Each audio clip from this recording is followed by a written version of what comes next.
Hey there, and welcome to another episode of the Designated Pundits. Today, we're talking about the bottom teams in the Eastern Conference.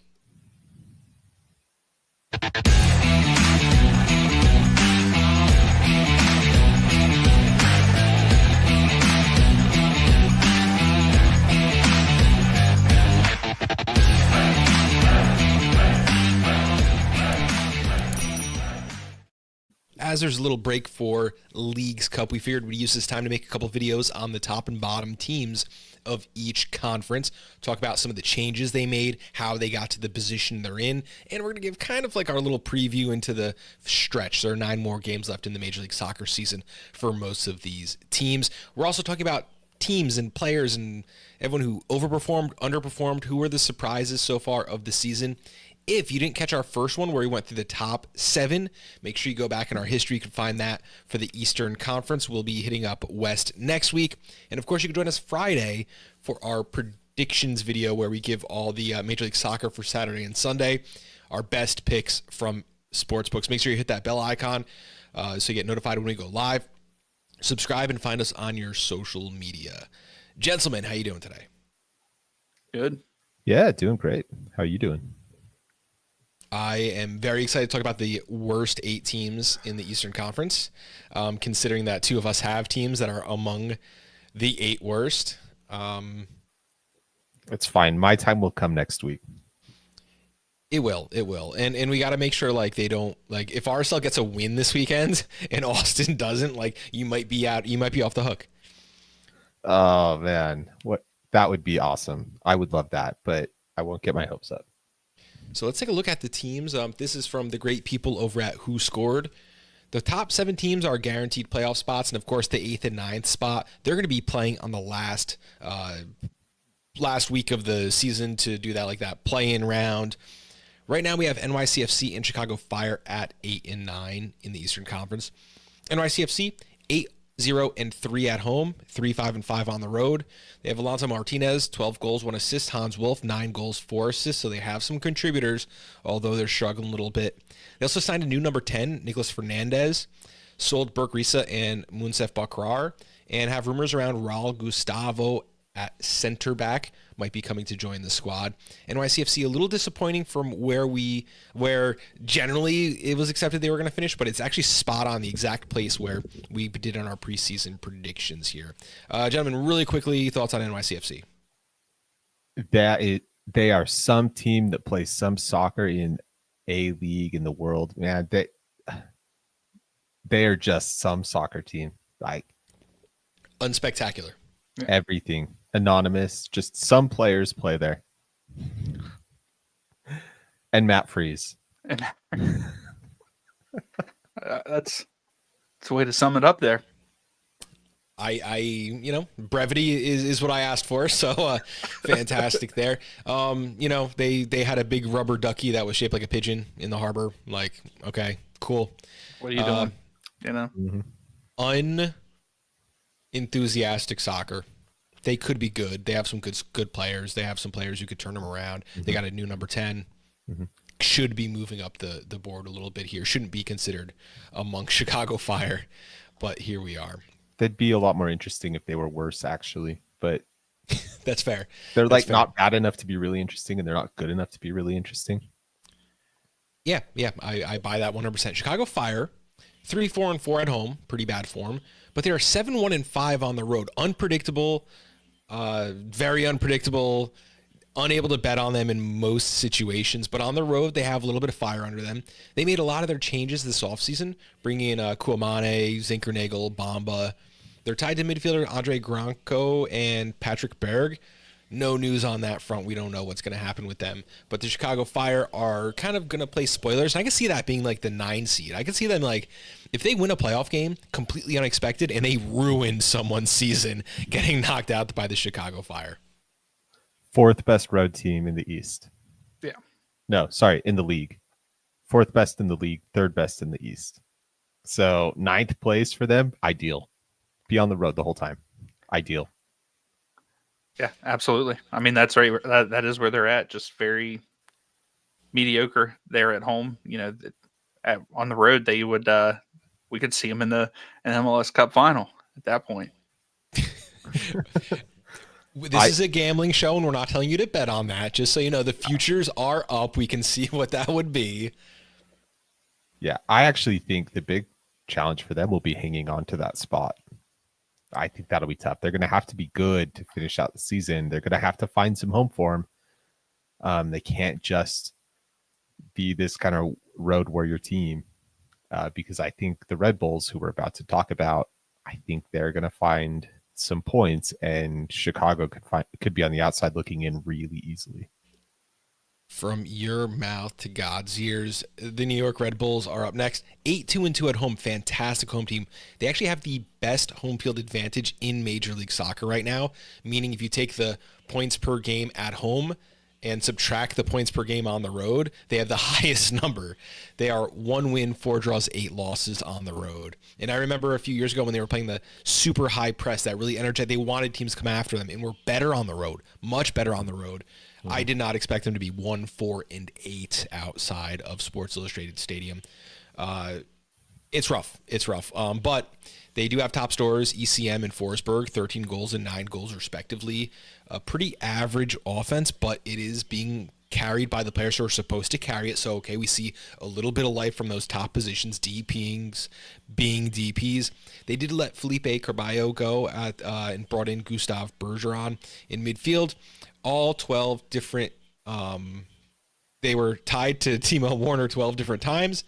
Bad joke when you let it fall flat like that. But we have no news on that front, no official signing. So Red Bull still looking for some extra talent. It's the defense. I don't know what happened. I don't know how the defense got that bad. It has to be. When we did the top half of the table, we talked about Columbus. Columbus has scored 2 more goals than the Red Bulls. They've conceded the same number of goals, and yet there's a 11-point difference between those two teams. It's about making those goals count. The Red Bulls are not good enough defensively at making the goals count because actually, 13 goals from Choupo-Moting, 9 from Forsberg. Forsberg also has 6 assists, by the way. Good total for him. That should be actually kind of enough. Maybe not to be like in Philadelphia, Cincy, conversations, but probably in the, in the Orlando. Not on the outside of the playoff picture looking in. Yeah. You should be comfortably in the playoff picture, actually. Dion, thoughts on Red Bull? I think they'll be in the playoffs. I mean, I think that, if you come down to the end of the season between, the Fire, NYCFC, and the Red Bulls, I would say that the Red Bulls are going to get in at least into one of those play in that play-in game. I just think they're a better side. If they just get that road form a little bit better, it depends on who between them and the Fire who get the road form. And I think the Red Bulls will make it. Absolutely. Worth noting in my notes, there's a player name I had incorrect. It is Gustav Berggren, who they signed. It auto-corrected to Bergeron in my notes, and I'm like Ron Burgundy. If I see it, I'm going to say it every time. Moving down to number 11, the New England Revolution. 2 wins, 2 draws, 7 losses at home. 4 wins, 5 draws, 4 losses on the road. Middle of the season, they were playing good ball. They had a 4-game win streak, and they turned into a 5-win, 4-draw, no-loss, 9-game span. They changed their back line to 5 men. We talked about it on the show, had our guests. They went and changed back to a 4-man back line, and what happened? They started losing games again. Matt Turner's going to help that on defense a little bit. Signed August 1st on a loan from Lyon. Rumors they're tied to a center back, so they might be getting help there in the back line, but it's not the problem. To me, it's just the system. You had it locked in, and you changed it. Why? Yeah, why would you change that? Why would you change that formation? Why would you go against the thing that was working? Absolutely. Totally nuts. I think the Revolution are the start of the teams who are really not in the playoff picture, and at the end of the season will continue to not be in the playoff picture. I don't see these guys putting it together again. There's some good players. Carlos Hill has had a great season. I know we're going to talk about him later, but just as a group, not consistent enough. Up, down, mostly down. I agree completely. Let's talk about Toronto. Here, now we're getting to the spot where we got the bottom dwellers. 5 wins, 6 draws, 13 losses for Toronto FC. They terminated their contracts with Lorenzo Insigne and Federico Bernardeschi, and they loaned out Hugo Mbonge and Tyree Spicer. Truly have no idea what they're doing here, but they did make a move I really like, getting Georgi Mihailovic. Just a player who contributes from that position, from the number 10, more than anyone. He's maybe not as flashy as an Evander type or Lucho Acosta, but he does every bit putting the ball on people's feet in positions where they can put it in the back of the net. And if you're going a traditional number 10, that's what they're supposed to be doing. So I do like that. There are also rumors around Josh Brownhill. We'll have to look him up before next week. Toronto FC, Dion. Hey, I like that they cut ties with those two guys. They have not done. They were paying a bunch of money, and neither one of them. Bernardeschi had glimpses. We had glimpses of what he could be, especially last season. But I'm kind of glad that they cut ties with them, with both of them, and they're making moves. And I think that we're going to see them trending upwards. Maybe not this season, but I mean, I wouldn't put it past them next season to be fighting for a playoff spot. Maybe, in that sixth or seventh spot. Now, obviously, they're not going to make that this year, but I think that they'll start making good moves and be relevant again. With 9 games left, if they picked up 9 points in 9 games, they would be outside the playoff picture. But it's not looking great. But we can never really say never. But I do think now we're looking at teams that are kind of outside the playoff picture, minus something catastrophic going wrong. Yeah, Or going right, actually. They would need some help. They would need Chicago, the Red Bulls, the Revolution. All 3 of those teams would need to take a pretty heavy nosedive. And Toronto would have to pick up a whole bunch of points on them. I agree with Dion. I think Toronto was very wise to finally cut ties with Insigne and Bernardeschi. I think the move to bring in Mihailovic is brilliant. He is a wonderful player. I also think he's quite a good leader. So I think he's going to be one that will help raise standards in the locker room in a maybe a healthier way than Insigne and Bernardeschi wanted to do it. So I think he'll be a good one for the locker room, a good one for the pitch. But yeah, they need to spend really wisely next year. They have some role players, they have some other players in that roster, but they need to get real difference makers through the door who will contribute on the field and to the culture and all of that. Talking about spending money, next up is Atlanta United. 4 wins, 5 draws, and 4 losses at home. No wins on the road, 0-4-7 there. All that money spent, they still have some huge issues. Emmanuel Latte Lath, 7 goals, 1 assist. Miguel Almiron, 3 goals, 4 assists. They've made some changes. They brought in Steven Alzate from Hull City, loaned out Noah Cobb, bought out Luis Abram, waived Matoush Click, and loaned out Edwin Mascara, traded Zane Silva. They are cleaning house of all the guys who maybe couldn't contribute. They have a lot of contracts they got to pay for now. Changes, will they be meaningful? I put that up with a question mark.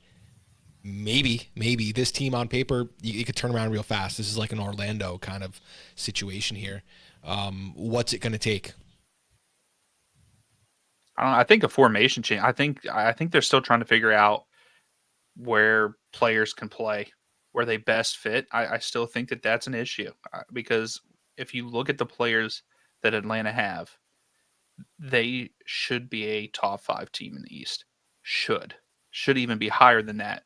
And maybe that's just a little bit of bias there. But with how good Latte Lot, and maybe we're putting too much pressure on them, I don't know. But with how that price tag and then Almiron coming back with Moranchuk, Saba, like that 4 should be scoring goals every game. And they're just not. So is it the formation, or are they just not jiving well together? Because there's that too, like personalities in the locker room.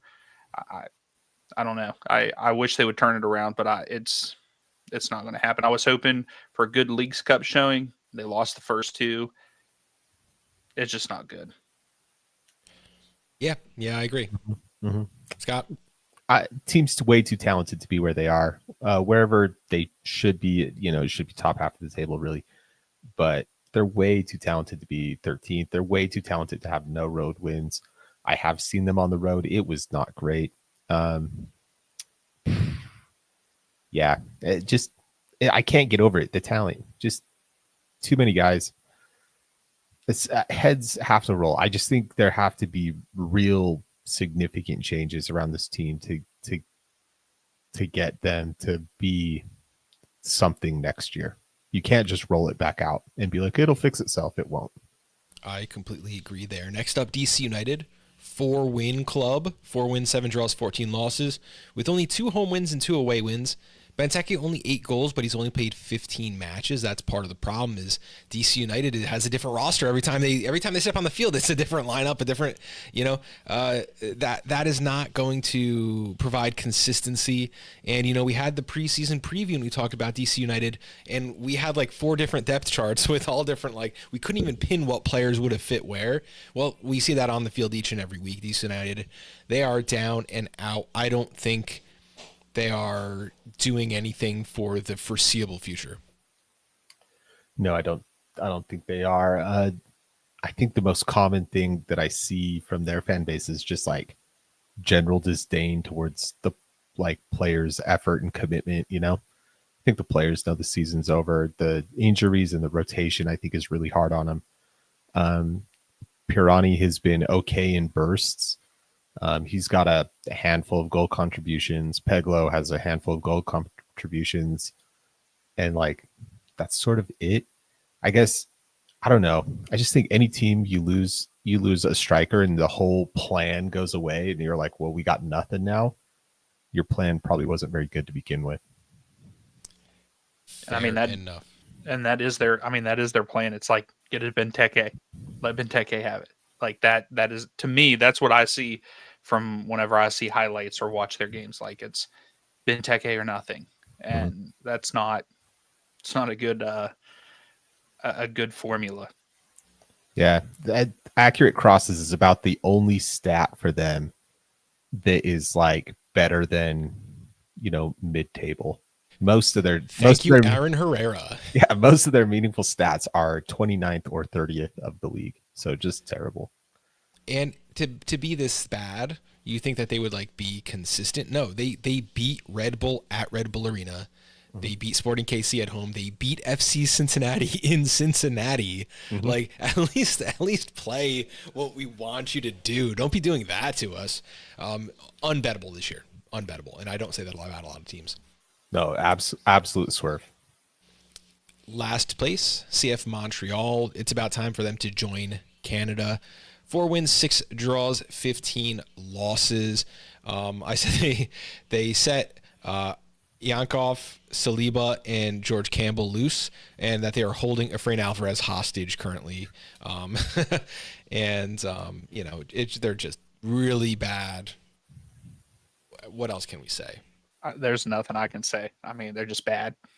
I mean, I think USL teams could beat these guys pretty easily. Forge FC, yeah. I've said it on this show several times. There's a talent gap from their roster to the rest of the league. That's the biggest thing that they face day in, day out. Very few bright spots in the team.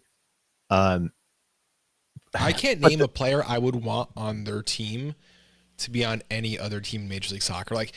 I will name one later for you. Rhymes with Schmintz. Okay. The only thing I want to say about Montreal is the fan base is good. The owners suck.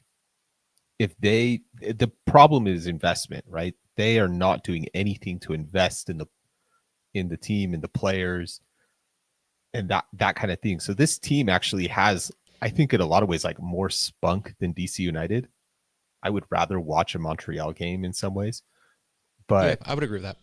Right. But it's the lack of DPs in the squad, I think, is a great example. The owners just have done nothing to spend money to bring in quality players to make this team be good. Yeah.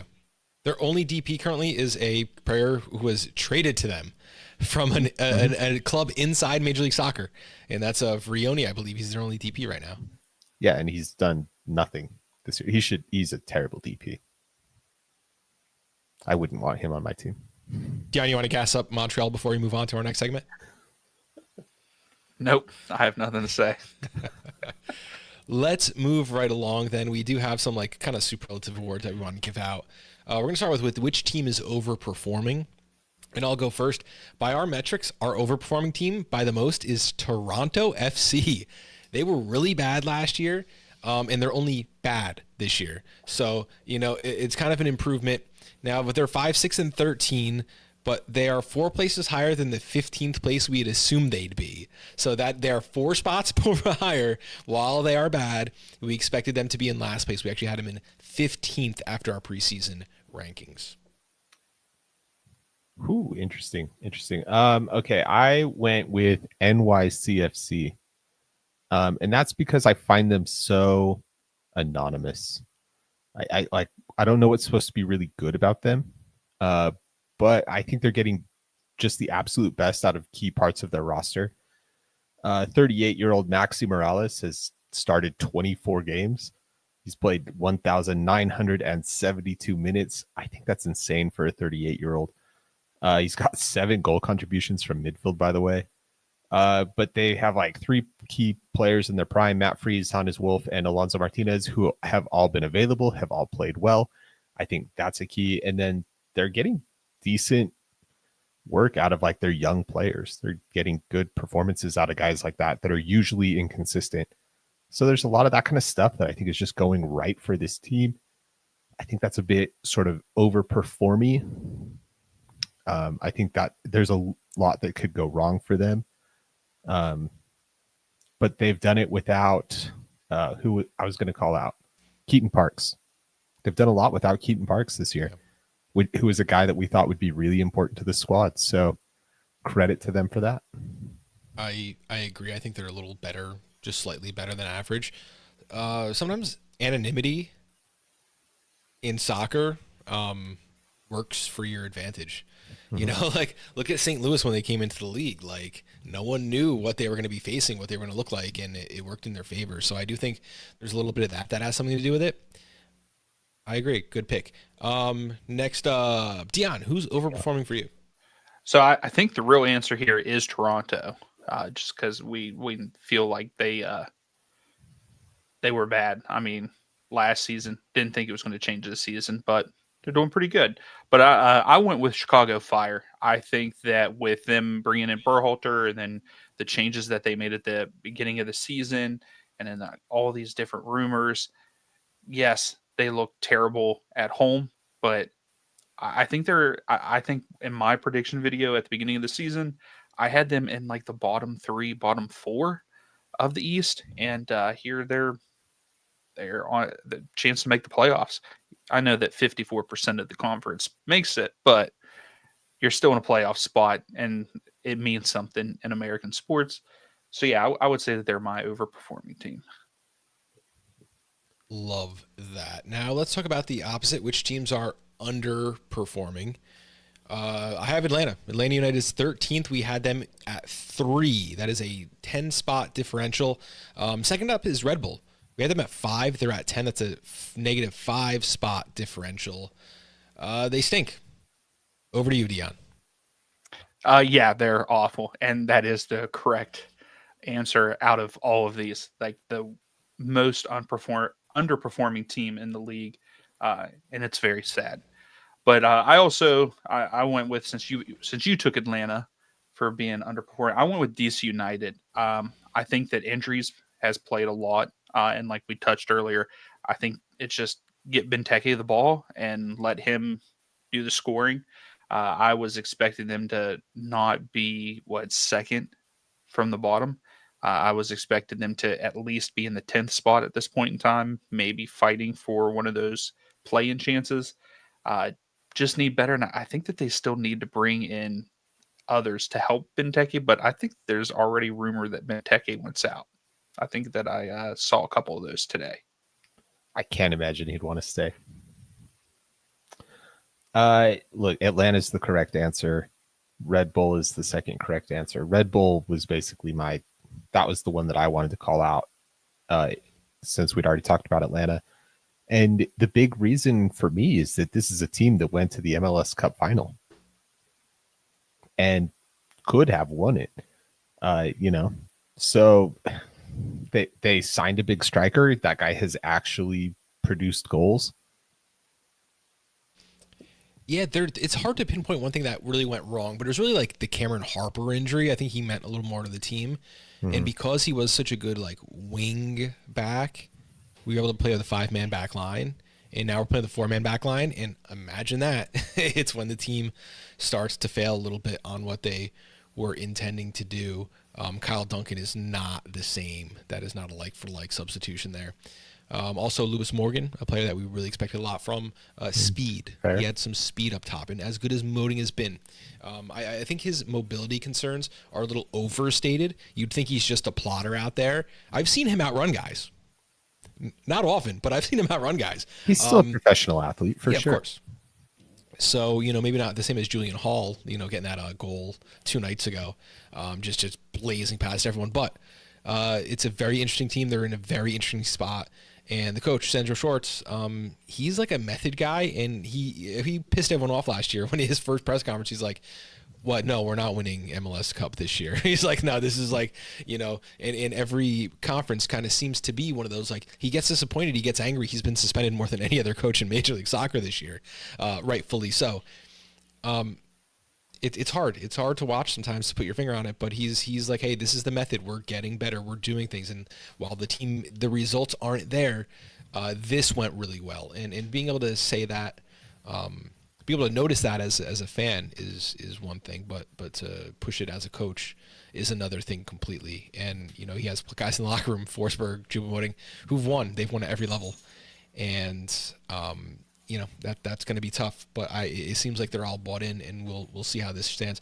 I think Red Bull, and hopefully this isn't just my bias talking, is going to be one of the most interesting teams to watch through the rest of the season because the outcomes could be as drastic as they were last year. For sure. I think that's the team that's outside the playoff picture in the East, that it is most likely to be inside the playoff picture come decision day. Absolutely. Now let's talk about some players, some individuals. First is top players. You're one of the best players on the bottom 8 teams in the Eastern Conference. For me, it's easy. Philip Zinkernagel, 10 goals, 10 assists. His value at Club Brugge was as high as $6 million, according to Transfer Market. He's a bit of a journeyman, but I have to say, hats off to Berhalter. He found him, he scouted him, he wanted him, he signed him, and he's been really good. Very, very impressive. So much so that when I look like across the field at the guy who I thought was going to be the better signing, Jonathan Bamba, it's all Zinkernagel all day. Mm-hmm. I called out Zinkernagel in our top half of the thing last time, so I love that pick. Moving on to Dion. Dion, you have a player that I'm going to talk a little bit about a bit later. Okay. Yeah. So I went with Carlos Hill.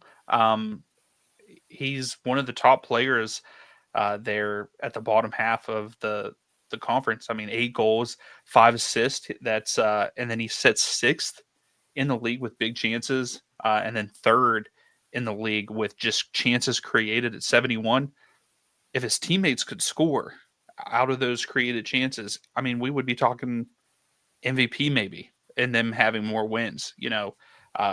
Great player. He has put the Revs on his back for the most part, and I think that, to me, he is one of the top players outside of Zinkernagel. I like that pick because he's killing it for Chicago. But yeah, I have to go with Hill on this one.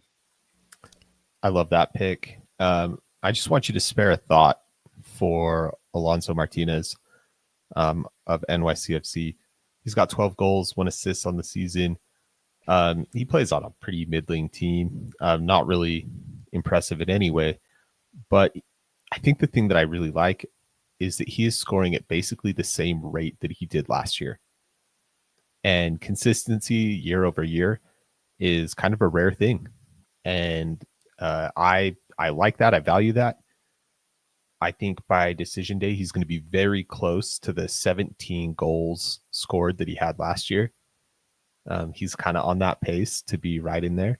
So, spare the thought for a guy who is quietly doing pretty good business. Absolutely. And if I recall correctly, he was a winger. He was like I might be wrong, because they have a lot of players with very similar names. But I think he was a winger, and people are like, oh, how's he going to slot in there? Maybe it's not going to work. It's worked. Yeah. I mean, last season especially, he was competing for minutes with Monsef Brakrar, right? And if you call that a competition, if I call it Bukrar kicking a ball against a cinder block a couple times a week, and it wasn't much of a competition, except that Bukrar got plenty of minutes, right? So, Martinez has had to kind of earn a spot. I don't think that it was necessarily given to him in that way. I think it was meant to be somebody else's, and he's made it his own. Yeah, I like that a lot. Opportunity. You can only do what you can do, and he's making the best out of it. The next one is kind of the opposite. It's a player who we all knew was talented, Carles Hill. 8 goals, 8 assists this season. 7 seasons with the Revs already, so nothing should disappoint us or surprise us. But we hear names: Acosta, Evander, all these new players, De La Vega, Buwanga. Carles Hill's been here longer than all of them, almost probably combined. And you forget how good he is because revolutions are bad. But when you get to turn that game on and you get something special, he is just a fantastic next level player to watch.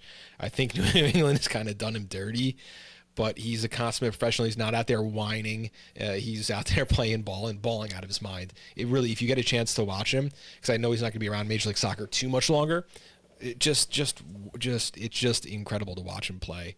And it doesn't always mean there's going to be results in their favor, but man, just what a great player. Yeah, he is really fun to watch. I've watched a couple Revs games on my watch-alongs, and yeah, I mean, he is fun to watch. I mean, he can take the ball from midfield, go to the top of the box, and pick someone out. Or, I mean, he's had a couple bangers from outside the box this year. And he looks like he loves it, doesn't he? Yeah, he does. He's like Puig or trying to think of another player who just likes the ball at his feet all the time. It's great. So to play off your Revs, we're going to stay there, and I went a little bit different. I went kind of in a negative way with unexpected players, and I went with Capana. I think this was more of a personal, I guess, feeling or preference. I really thought that Capana was overlooked in Miami.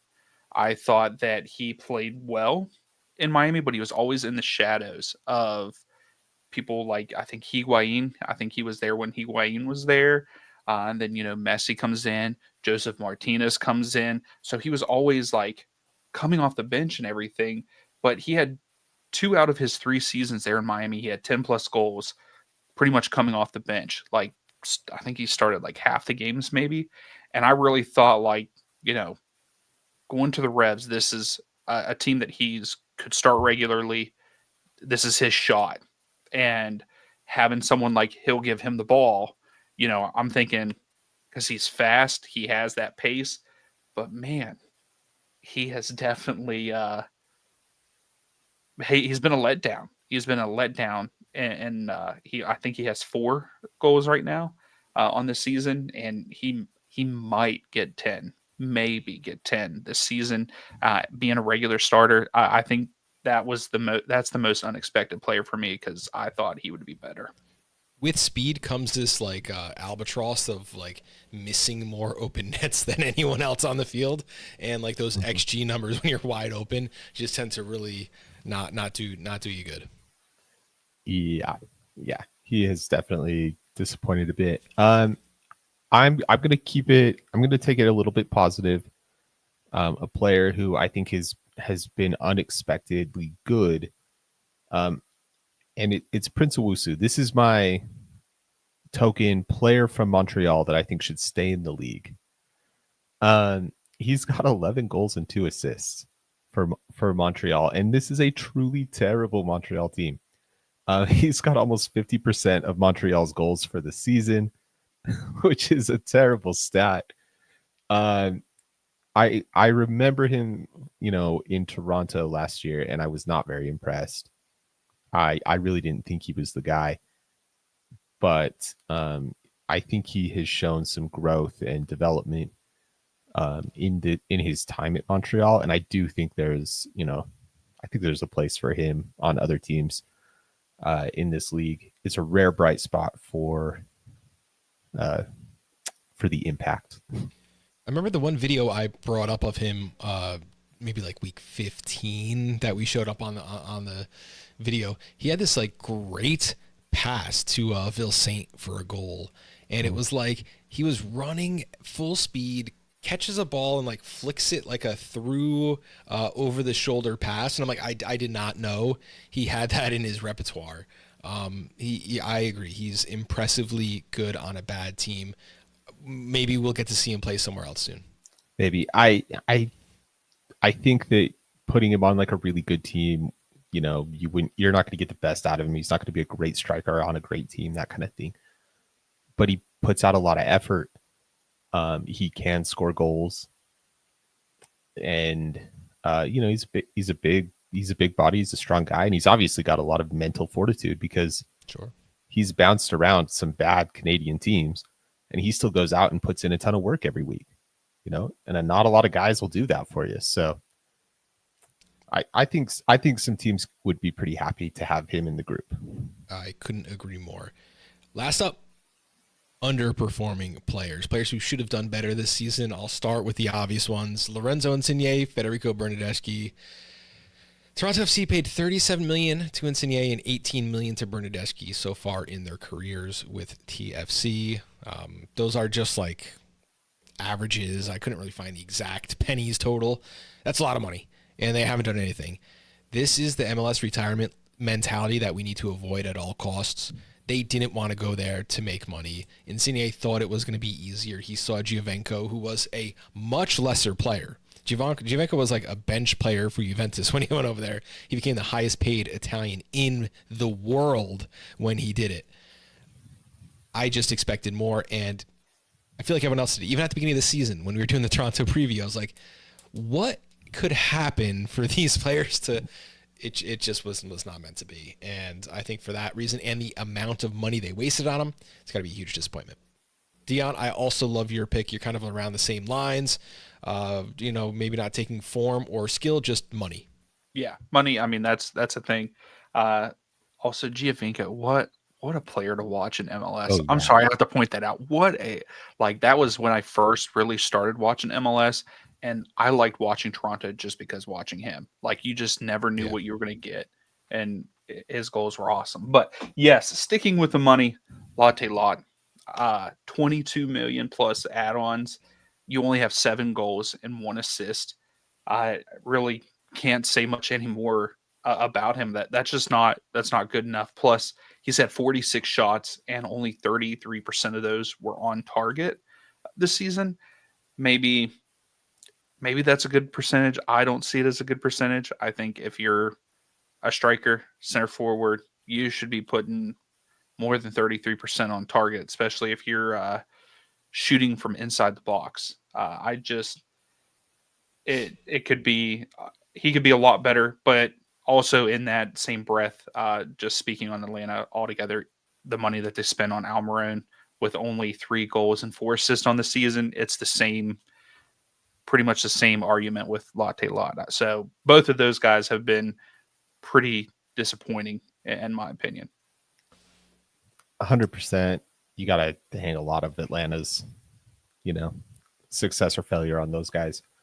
For me, I'm going to go with Luca Langoni. He joined about this time last year. I believe it was a transfer record for young DPs of around $7 million.